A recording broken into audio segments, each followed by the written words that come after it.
আঘড়ি তন্ত্র সাধনা নরবলি। কেন মৃতদেহকে ধর্ষণ বা যৌনমিলন করার পর আহার করে আঘড়ি? কেন শ্মশানে ডেড বডিকে নিয়ে তন্ত্র সাধনায় মুগ্ধ হয়ে থাকেন আঘড়ি, যেখানে সাধারণ মানুষ যেতেও ভয় পায়? আঘড়ি বসবাস নাকি সাম্ভালা বা অন্য ডাইমেনশনে? মানুষ মনে করেন আঘড়ি সাধুরা নাকি টাইম টেবিল বা সময়ের অধীনে চলে। আঘড়ি নারীদের পিরিয়ড চলার সময় কেন যৌন মিলন করতে হয় শ্মশানে? ভারতবর্ষে এমন এক হোটেল যেখানে রুম বুকিং করে স্ব ইচ্ছায় দেহ ত্যাগ করে মানুষ। আঘড়ি শব্দের অর্থ কী? কী বাই সাম্ভালা? কোথায় বা অবস্থিত অন্য ডাইমেনশনে যাওয়ার রাস্তা? এগুলো সব বাস্তব নাকি পৌরাণিক কিছু গল্প? আজ জানবো এই ভিডিওতে। নমস্কার, আমি ছোটু, আপনারা দেখছেন এভরি হিউম্যান স্টোরি। আদি না অনন্ত, যার শেষ আছে না আছে শুরু, কালু যার অধীনে তারই ভক্ত হচ্ছেন আঘোর। মহাদেবের 5 রূপের অংশের মধ্যে একটাই অংশই হচ্ছে আঘোর। সদ্যজাত, বামদেব, তৎপুরুষ, ঈশান, আঘোর, এই 5 রূপেরই একটা রূপ হচ্ছে আঘোর। আঘোর শব্দের অর্থ সংস্কৃত থেকে এসছে, যার অর্থ ভয়ঙ্কর নয়, ঘৃণা নয়, যা মৃত্যু আর ভয়ের অধীনে, সেটাই হচ্ছে আঘোর। আঘোরই অন্যান্য সাধুদের থেকে সম্পূর্ণ আলাদা। শ্মশান যেখানে মানুষ দিনের বেলায় যেতেও ভয় পায়, সেখানেই দিনের পর দিন, রাতের পর রাত মৃত্যু আর আত্মার গূঢ় রহস্য জন্য ধ্যান ও তপস্যায় মগ্ন থাকেন আঘোরি। যেখানে সাধারণ মানুষ সব কিছু ত্যাগ ও শেষ করে, সেখান থেকে আগমন ঘটে আঘোরের।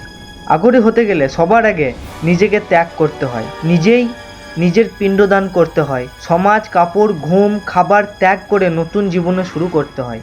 আঘোরি সাধারণত শিব ভক্ত, যারা মোক্ষ প্রাপ্তির জন্য মহাদেবের আরাধনা বা সাধনা করেন। তাদের নিয়ম একটু আমাদের থেকে অন্যরকম। তাদের নিয়ম অনুযায়ী যেখানে সাধারণ মানুষের ধারণা শেষ হয়, সেখান থেকে তাদের মোক্ষ প্রাপ্তির জন্য পথ শুরু হয়।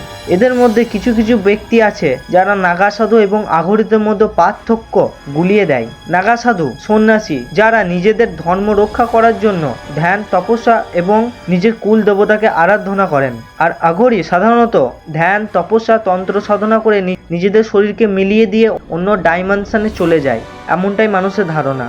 আঘোরি সাধারণত শিব ভক্ত হয়, যারা মহাদেবের আরাধনা, তন্ত্র সাধনায় মগ্ন থাকেন, যারা মোহমায়া থেকে আলাদা করে রাখে নিজেদেরকে, পরমেশ্বরের কাছে পৌঁছানোর জন্য নিজেদের ত্যাগ করে নতুন জীবনকে শুরু করেন। আঘোরিদেরকে নিয়ে কিছু মানুষরা মিথ্যা গল্প বানায়, যেমন ডেড বডির সাথে সেক্স বা যৌন মিলন করা। এগুলো পুরোপুরি মিথ্যা। তবে ডেড বডিকে নিয়ে তন্ত্র সাধনা করা, এটা তাদের একটা অংশ।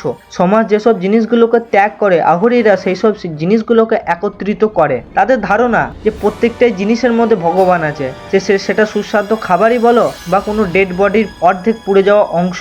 মরা খুলির মধ্যে জল পান করা, ডেড বডি নিয়ে তন্ত্র সাধনা করা, এগুলি তাদের তন্ত্র মন্ত্র শেখার একটা দিক বা রাস্তা। তবে এই নয় যে তারা ডেড বডিকে নিয়ে ধর্ষণ বা রেপ করে। কিছু সো কল্ড ইনফ্লুয়েন্সার আছে যারা এইসব ইনফরমেশনগুলো দেয় সাধারণ মানুষকে ভয় দেখানোর জন্য। তবে এনাদের রাস্তার দিক আলাদা। তারা ডেড বডির অংশ খান কারণ তারা মনে করেন সবই ভগবানের অংশ। যেগুলো মানুষ ত্যাগ করে দেয়, সেগুলো ভগবানের অংশ। তাই তো তারা ডেড বডির অংশকে আহার করে নিজেদের রাগ, ত্যাগ আর লোভকে ত্যাগ করে। কিছু আঘোরি সাধক আছেন যারা নিজেদের তপস্যা বা ধ্যানের মাধ্যমে দেহ ত্যাগ করেন মোক্ষ প্রাপ্তির জন্য।